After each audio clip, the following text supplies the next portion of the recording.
children be drawn into thy loving arms. May we rest our heads upon thy heart. May we feel the sweetness of thy love and the peace and tranquility of thy life. And to the angels of wisdom and love, we give all thankfulness of heart for their service, their protection, and their brotherhood.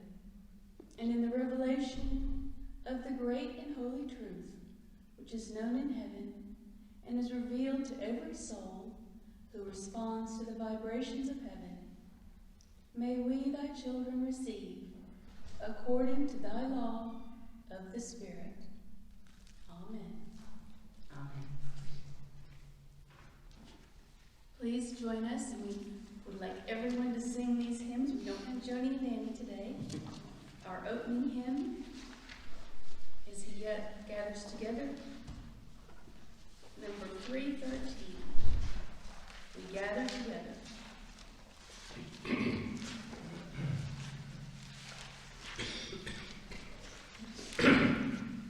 We gather together to ask the Lord's blessing in silence and service. His will is now done. His word at us sing, His wonder expressing. Sing praises to the Father, we know we are one. Within us abiding, our God ever guiding, ordain and maintain the true kingdom divine. As from the beginning, the prize we are winning. O light, reveal the way. O love in us shine. We come to sing praises with glad alleluias, and know that in giving our blessing shall be. Let this congregation proclaim the new creation. In spirit we are one, in Christ we are free.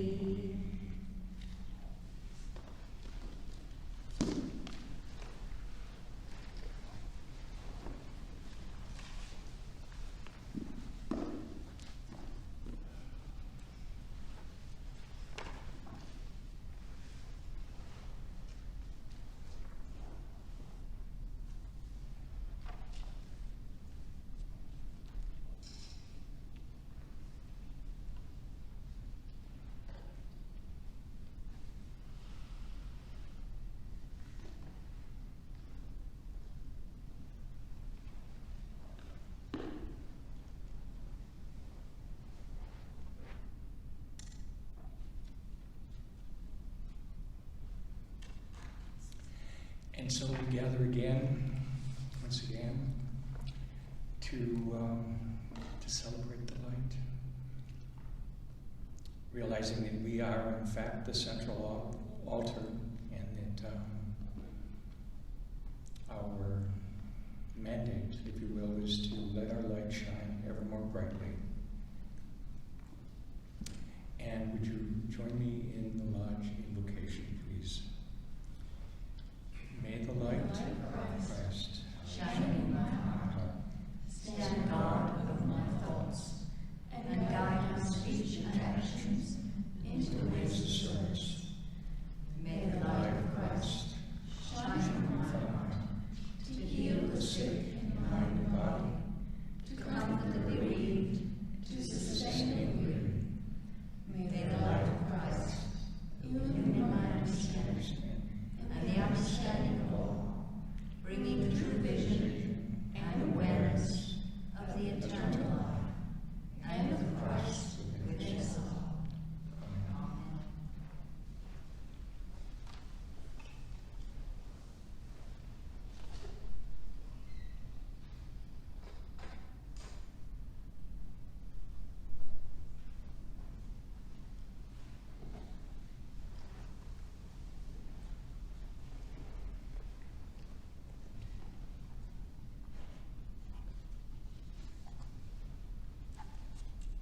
come together for our prayer of humanity.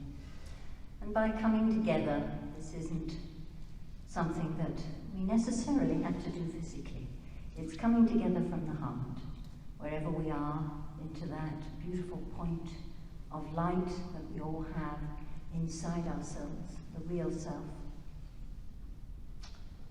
So let us remember before God the great need of all humankind, and that we may pray to God and just make quiet the fretful, busy mind of every day.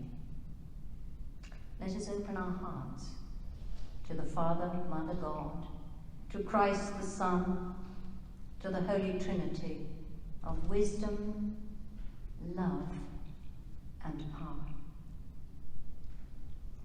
In the holy name of Christ, by the Christ light in the hearts of all people, we call upon the great angels of Christ. We feel their presence and their power.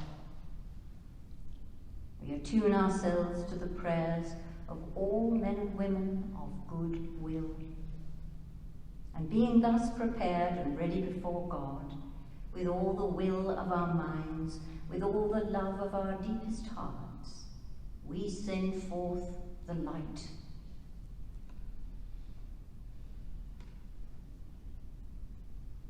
We send it forth as a great star of light, a blazing star, a star of the Christ light, lifting all hearts into the eternal heart of God, by all the power of Christ within our hearts.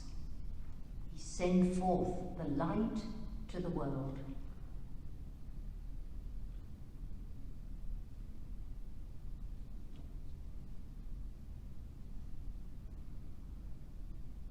We hold our beautiful planet in the healing light of the Christ star. And we hold within this healing ray the soil, the waters of the earth and the air, and all of nature, especially the human and the animal kingdoms. And let us particularly hold at this time our global community, those human souls all over the world, in varying circumstances and conditions. Those in migrant camps, those in palatial palaces, all are a simple human soul at a deep level. So let us just hold our family of humankind in the pure light of the Christ love.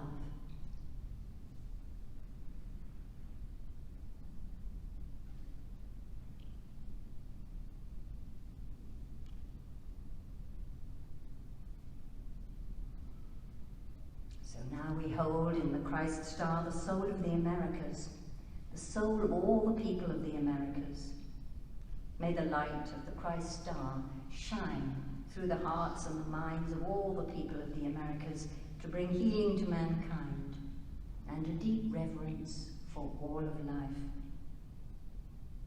So let us now take a few moments to hold within this great healing star anybody who we know personally who is in perhaps need of some special help at this time.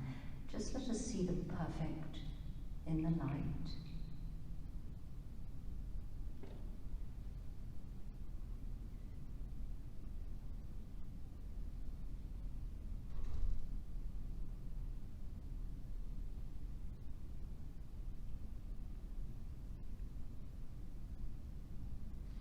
And we thank thee, Lord, for your presence and the blessing of your healing grace upon these, your family. Amen. Amen. Amen.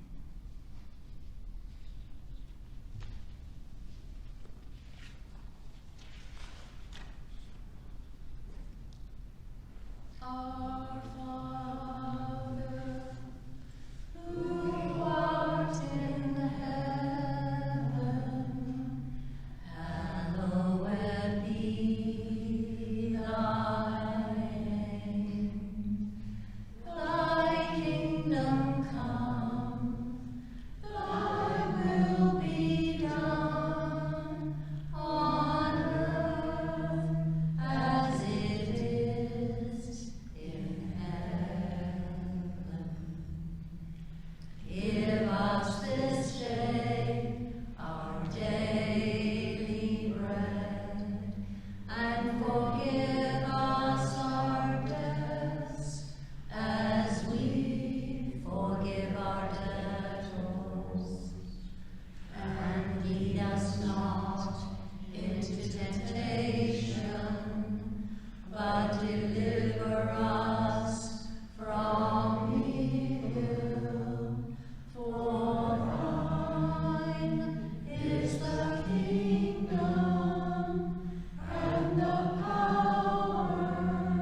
reading selected today was from Morning of Light, The Spiritual Path by White Eagle.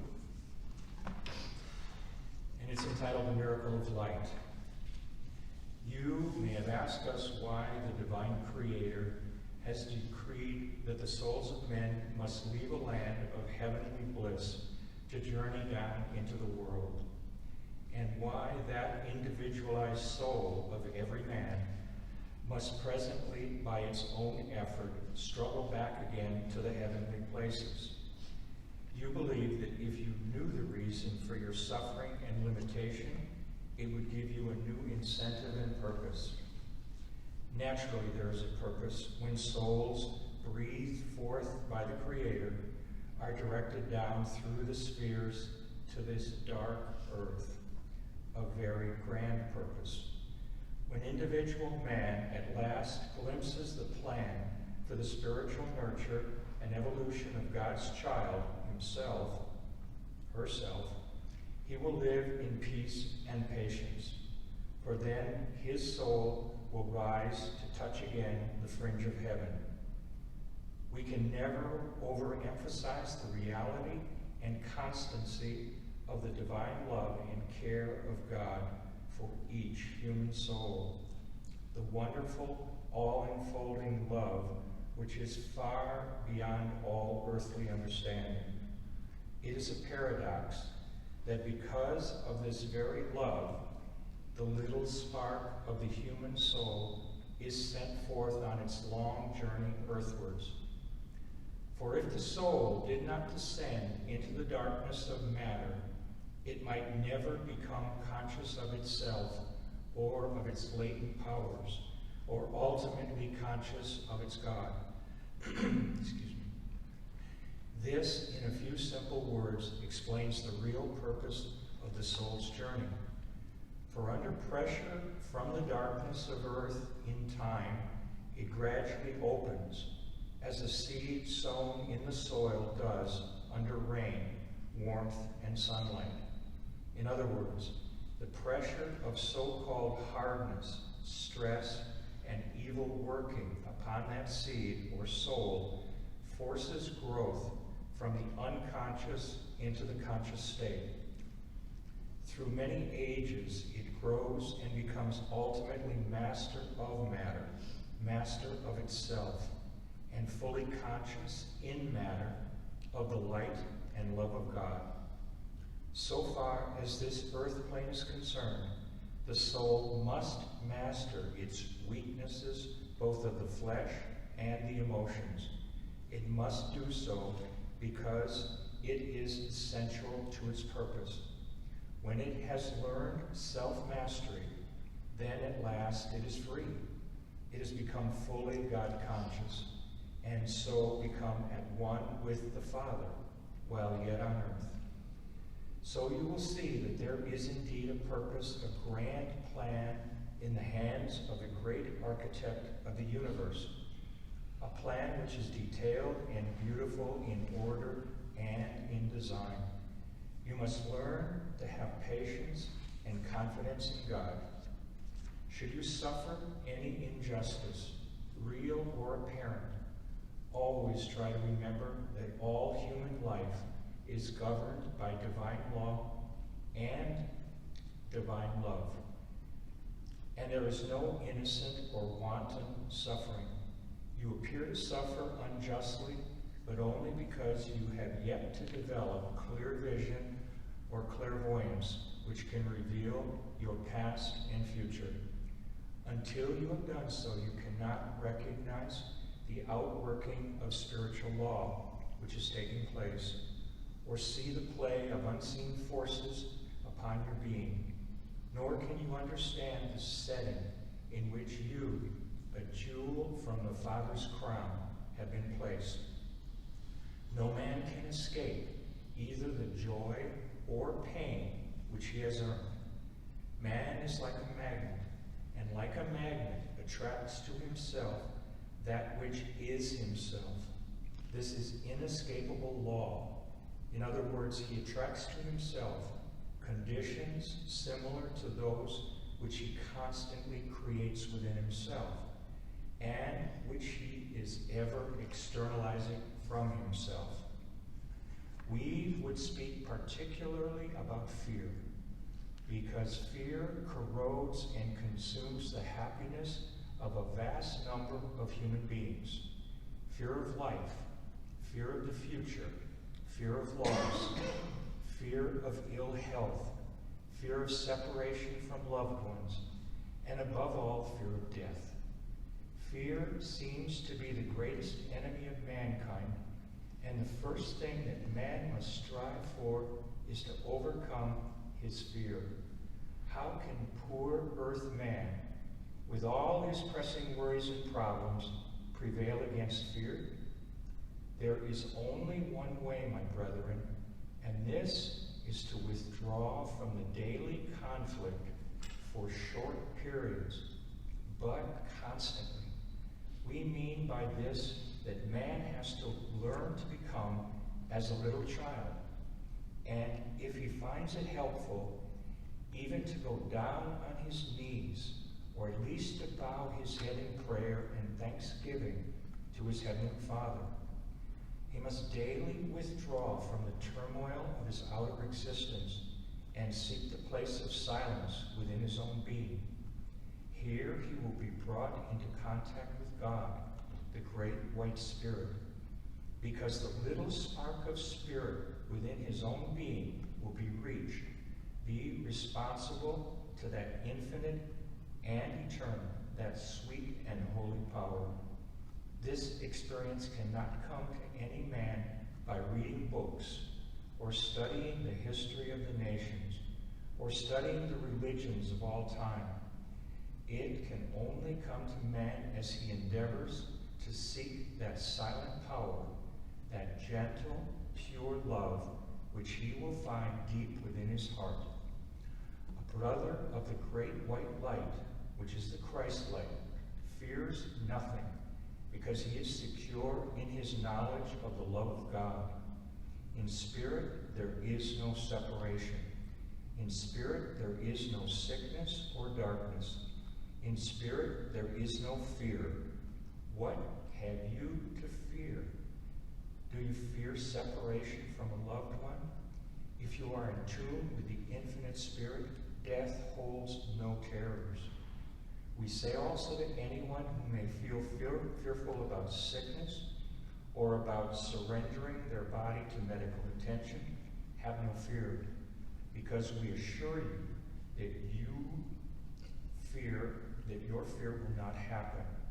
And whatever experience you are called upon to go through, if you will look to the angelic helpers who are around you, they will bear you up through whatever ordeal lies before you.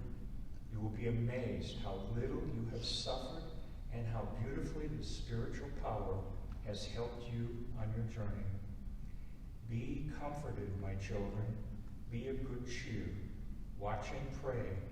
And as the Master said, love much, love all. Cherish a feeling of love in your heart towards all life, and above all towards God, and you will be raised up, blessed, and comforted.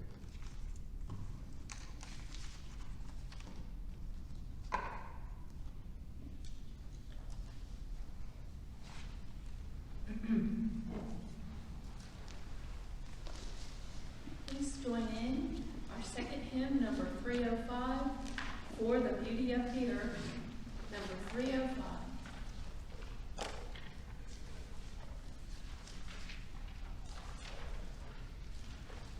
For the beauty of the earth, For the glory of the skies, for the love which from our birth over and around us lies, Lord of all, to thee we raise this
also for the gift of the financial support that has kept our doors open and our staff fed and closed. And just a wonderful gift we have received from you all, so bless you.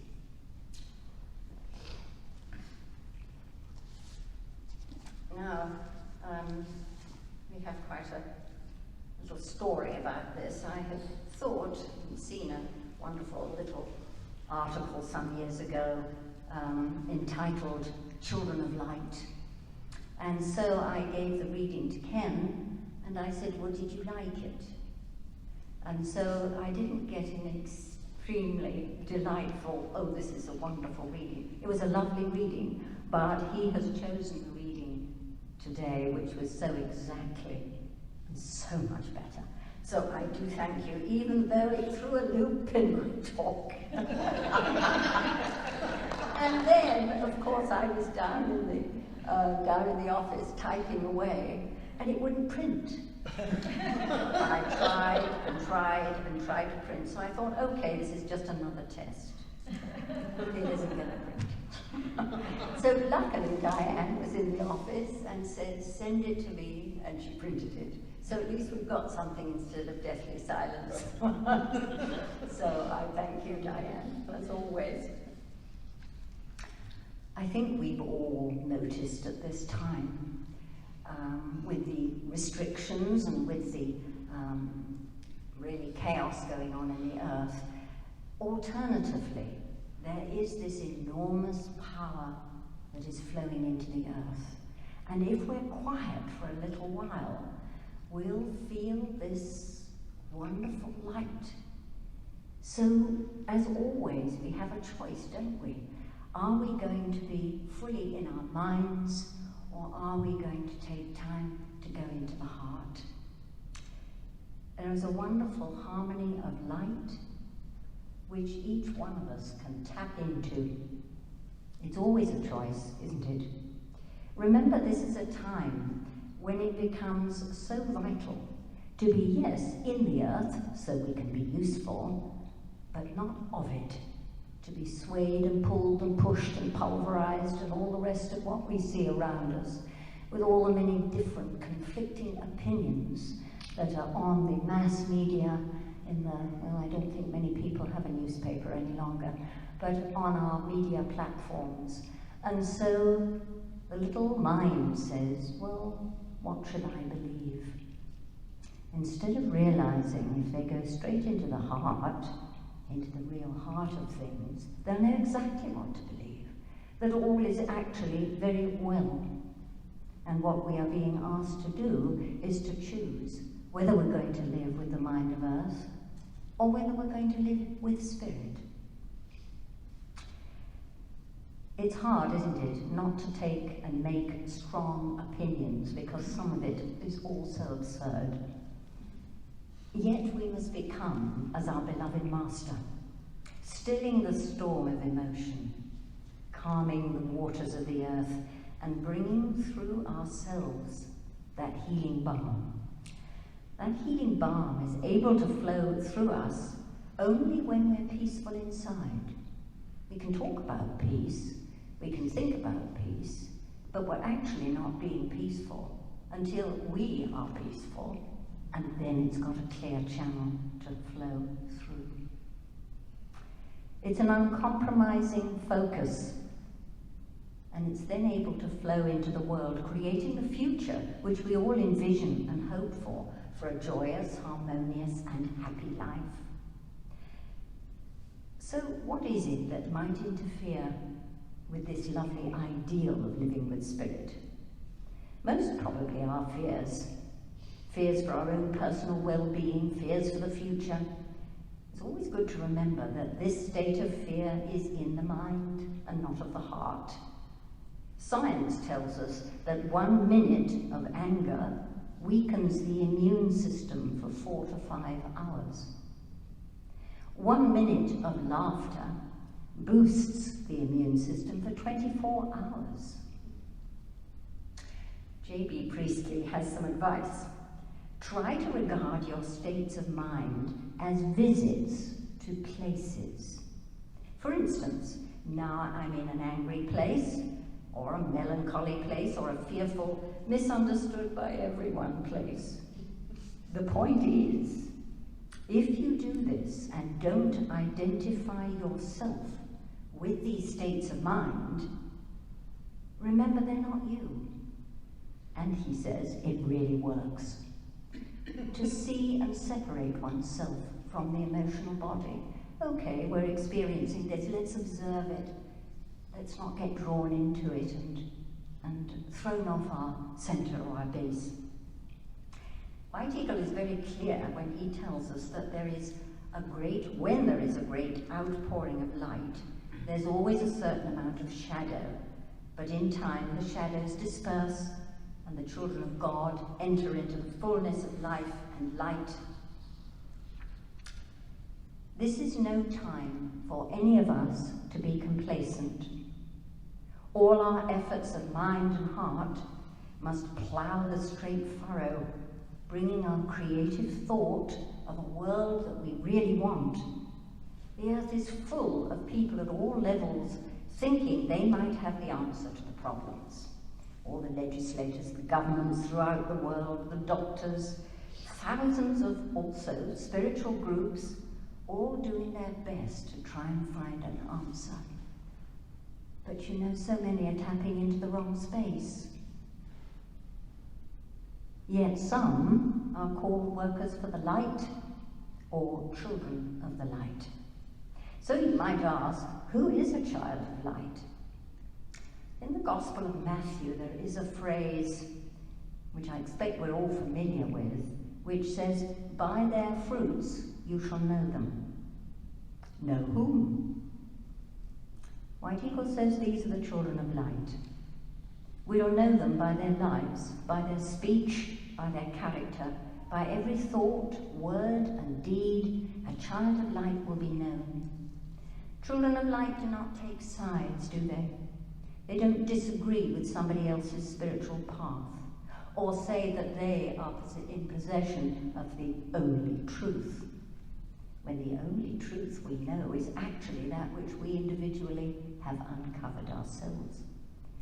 The path of a child of light is simple, and it will unfold exactly in the place that you and I find ourselves at this moment. We're in the perfect place. We don't have to go anywhere or be somebody special. We're doing it.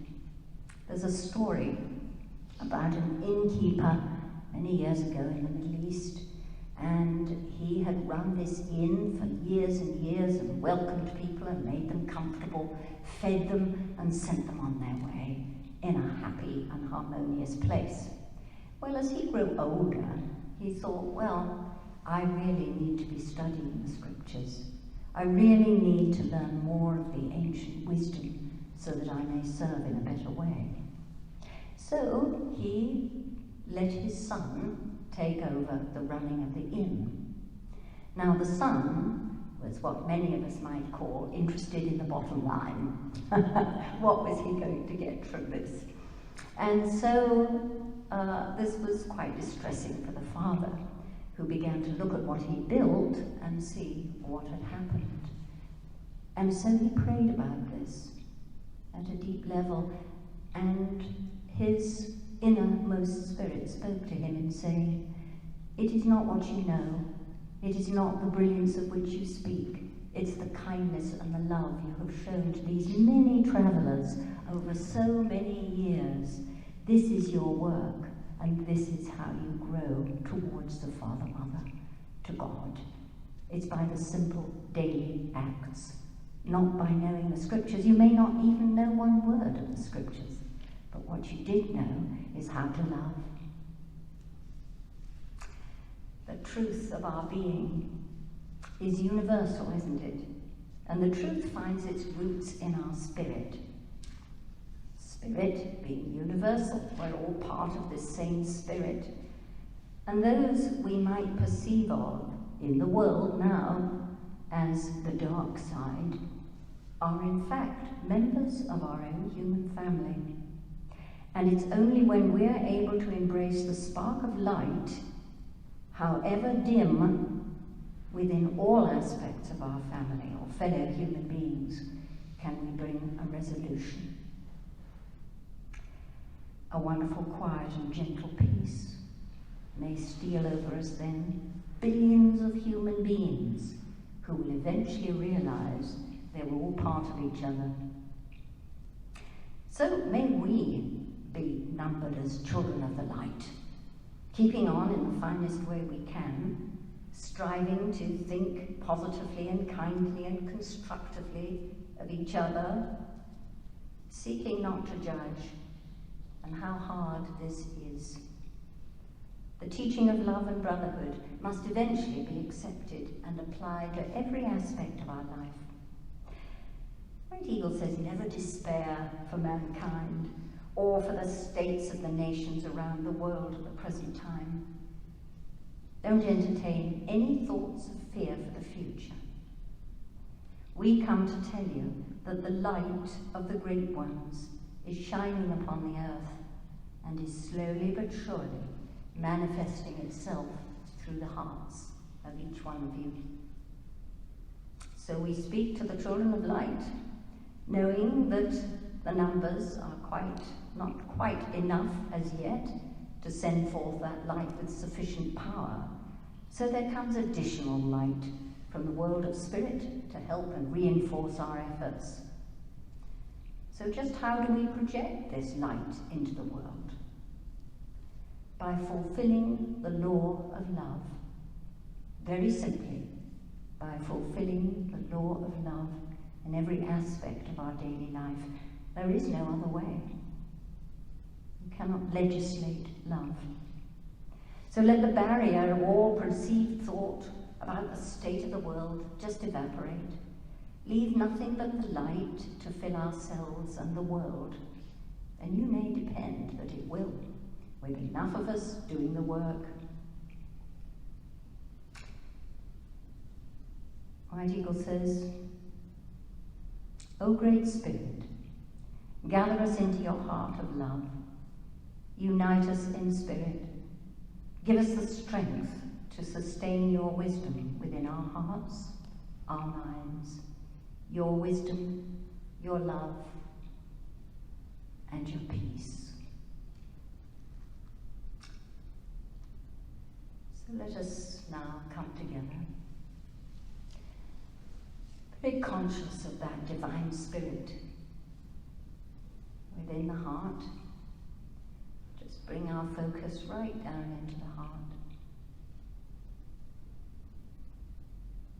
Into the gentleness of spirit, but also so aware of the power of a spirit-directed life, which by saying not a word may influence the whole world. So we breathe in that gentle peace.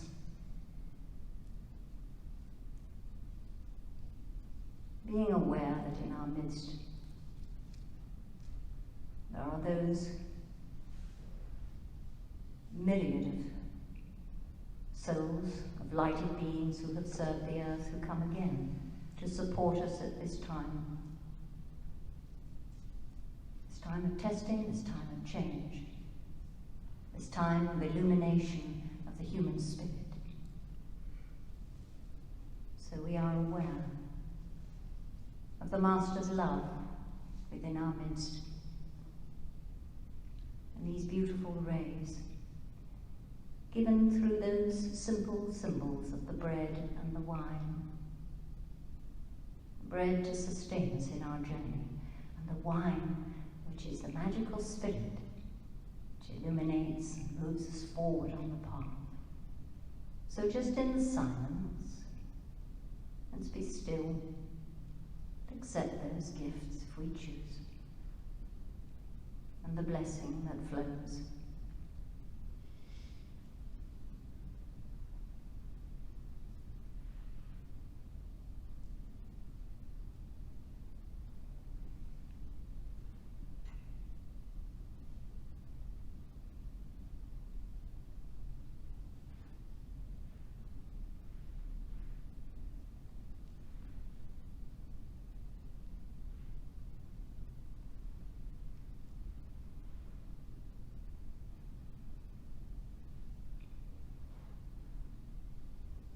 God's blessing draw us ever closer as one family, powerful, full of love.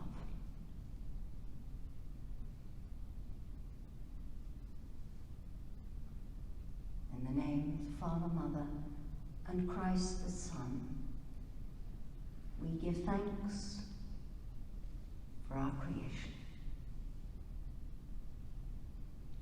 Amen. Amen. Amen.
Let there be peace on